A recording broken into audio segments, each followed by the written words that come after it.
नमस्कार। आज हम लोग बात करेंगे एक नए टॉपिक पर। आज के हमारे वीडियो में हम पूरे भारत में पड़ने वाली इस गर्मी के बारे में बात करेंगे कि इतनी गर्मी क्यों है और इस गर्मी के कारण हीट वेव को लेकर जो रेड अलर्ट जारी हुआ है उसका क्या मतलब है। मौसम विभाग ने पूरे उत्तर भारत के लिए हीट वेव का अलर्ट जारी किया है।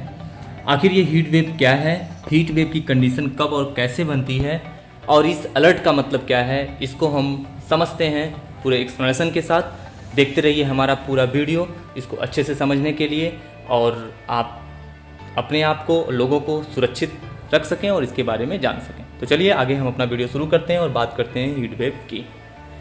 क्या है हीट वेव?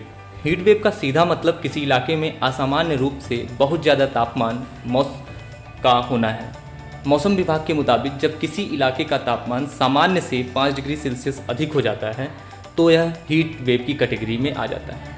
मौसम विभाग यानी IMD के मुताबिक मैदानी इलाकों में कम से कम 40 डिग्री सेल्सियस या उससे अधिक और पहाड़ी इलाकों में कम से कम 30 डिग्री सेल्सियस या उससे अधिक टेम्परेचर को हीट वेव की स्थिति में माना जाता है। सर्दी के दिनों में अगर किसी क्षेत्र का तापमान मिनिमम टेम्परेचर से 5 डिग्री सेल्सियस कम हो जाता है तो इसे कोल्ड वेव कहते हैं। ठीक इसी तरह गर्मी के दिनों में जब किसी इलाके का तापमान नॉर्मल टेम्परेचर से 5 डिग्री सेल्सियस अधिक हो जाता है तो वह हीट वेव की कैटेगरी में आ जाता है। नॉर्मल टेम्परेचर वैसे तो 37 डिग्री 37 डिग्री सेल्सियस भी लिया जा सकता है, तो क्या 37 डिग्री सेल्सियस से 5 डिग्री सेल्सियस ऊपर टेम्परेचर पहुंचने पे उसको हम लोग हीट वेव में दे सकते हैं? नहीं। मिनिमम 40 डिग्री सेल्सियस के ऊपर जब टेम्परेचर आता है तो वह हीट वेव की कैटेगरी में आ जाता है। अब 40 से 5 ऊपर चला जाता है तो वह हीट वेव की कैटेगरी में आना शुरू हो जाता है। किस महीने में सबसे ज़्यादा खतरा देखने को मिलता है? भारत में मार्च से लेकर जून तक हीट वेव की स्थिति बनती है। किसी किसी इलाके में असामान्य परिस्थिति में जुलाई में भी हीट वेव की कंडीशन बन सकती है। मौसम विभाग के मुताबिक मई एक ऐसा महीना है जब हीट वेव पीक पर होता है।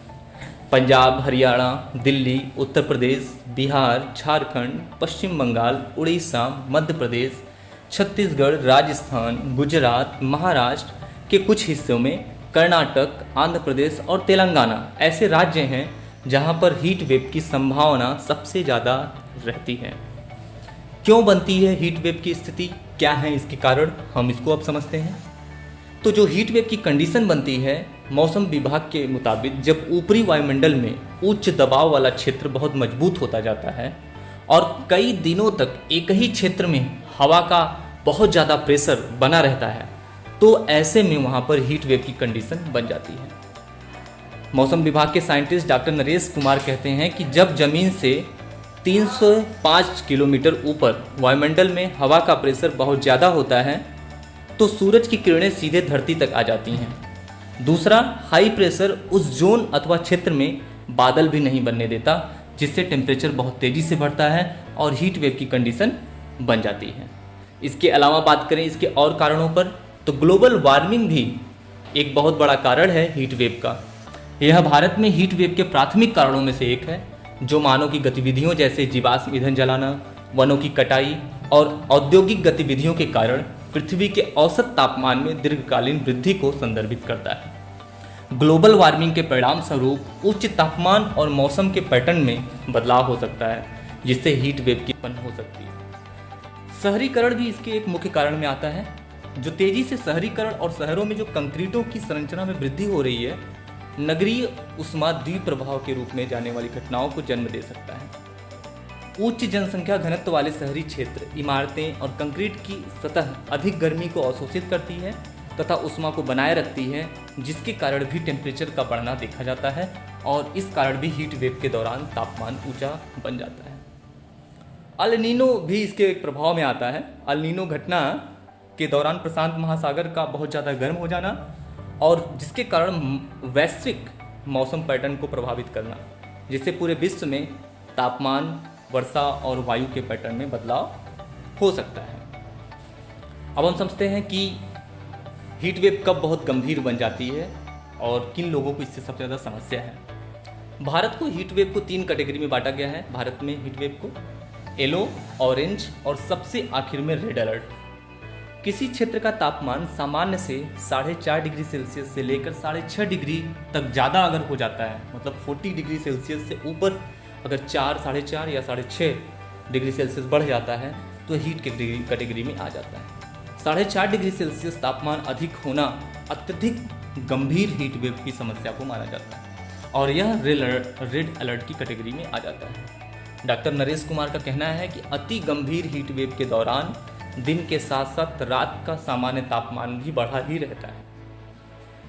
किन लोगों को इससे ज़्यादा समस्या है?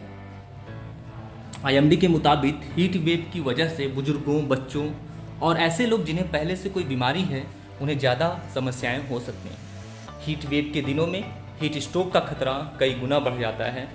इसके अलावा डिहाइड्रेशन समेत और भी दिक्कतें आ सकती हैं। आज तक हीट वेव में कितनी मौतें देखी गई हीट वेव के कारण से? तो ऑस्ट्रेलिया के मोनाश यूनिवर्सिटी की एक रिपोर्ट बताती है कि हीट वेव किस तरीके से भारत में जानलेवा बन गया। यूनिवर्सिटी की रिपोर्ट के मुताबिक 1990 के बाद से 30 सालों में हीट वेव के चलते दुनिया भर में 1.5 लाख से ज़्यादा मौतें हुई। इनमें से करीब 20% मौतें भारत में ही हुई हैं, यानी करीब 30,000 के आसपास लोग हीट वेव के चलते मौत के मुंह में समा गए हैं। तो ये हीट वेव से होने वाली गंभीर समस्याएं हैं जो कि देखा जाता है कि इतनी गर्मी, इतने टेम्परेचर, इसको दूर कैसे किया जाए, इससे बचा कैसे जाए। इसके और भी उपाय हैं कि आप ज़्यादा से ज़्यादा कम टेम्परेचर में रहें, घरों के अंदर रहें।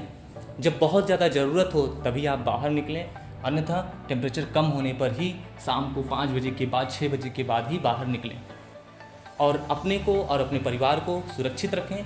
पानी ज़्यादा से ज़्यादा पिएं, अपनी डिहाइड्रेशन की समस्या को बचाएं, उसको मेंटेन रखें। डिहाइड्रेशन ना होने पाए इसके लिए ज़्यादा से ज़्यादा ठंडे पेय पदार्थों का प्रयोग करें। खाना से ज़्यादा ज़रूरी पेय पदार्थों पे ध्यान दें और अपनी एनर्जी को भी मेंटेन रखें और ठंडी चीज़ों का सेवन ज़्यादा करें, और जिससे आप खुद को और दूसरों को भी ये राय दें जिससे वो सुरक्षित रह सकें। और ये स्थिति लगभग जून मिडिल तक बनी रह सकती है। उसके बाद टेम्परेचर धीरे धीरे डाउन होगा और हीट वेव की समस्या समाप्त होगी, और इस तरीके से आप अपने को और घर वालों को और भी अपने आसपास के लोगों को सुरक्षित रख सकते हैं इसके बारे में और भी जानकारी दे करके। तो आज के वीडियो में हमारे लिए बस इतना था। तो आप घर में रहें, सुरक्षित रहें, अपना और दूसरों का ख्याल रखें। ऐसे ही वीडियो लेकर हम और आपके पास आते रहेंगे और भी जानकारी लेकर के। तब तक के लिए धन्यवाद।